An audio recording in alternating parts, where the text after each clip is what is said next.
how is this going to work, the NFL's plan to make 21 to 24 current part-time officials full-time?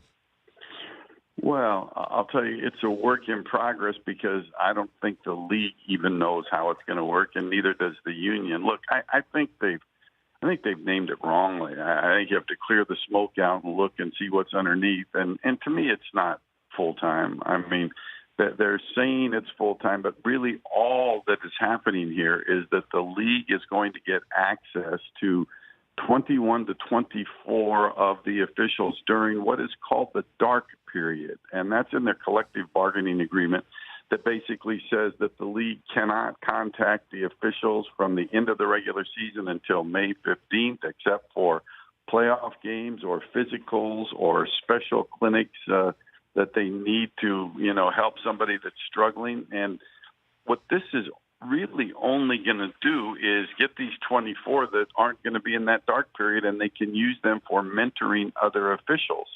And they can also use them if they want them to go to an OTA or a mini camp, but they're going to have to pay them each time they do leave their house to perform a function that the league asked them to do, and there's no clarity in that yet. And so I think the other thing to recognize here is they still can have another job.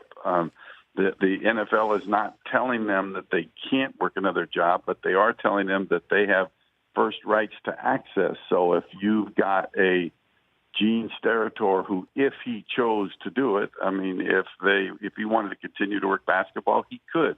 If the league wanted him for a project that would conflict with the NCAA basketball game, then the NFL would win out. But it remains to be seen how much these guys will be used, what their duties are going to be, and if the league really wants to put out the money, to get them to go to mini camps and training camps and all that kind of stuff. Okay, so you just laid a lot out there. So first things, I know, you know me. No, I know that.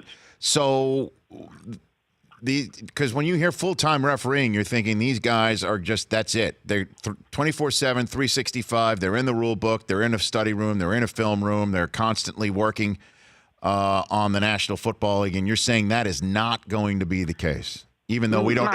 It's not like they stick them in a hermetically sealed room and say, learn the rule book and don't come out. Not the case. Now, they do a lot of the stuff like you're talking about on their own all the time.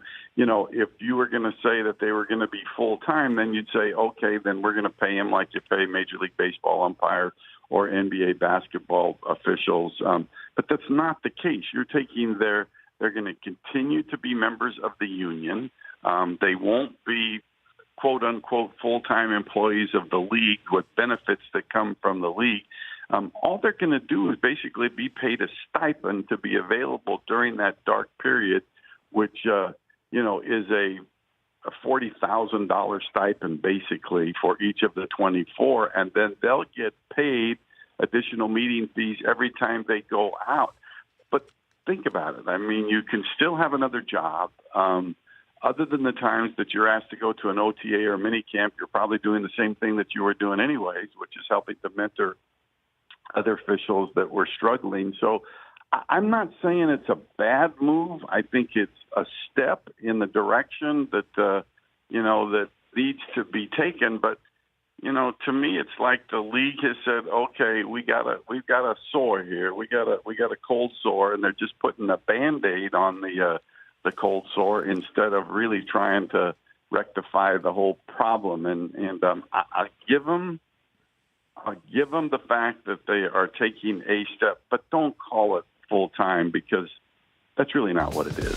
The Rich Eisen Show, weekdays at noon Eastern on radio stations across the country and audience.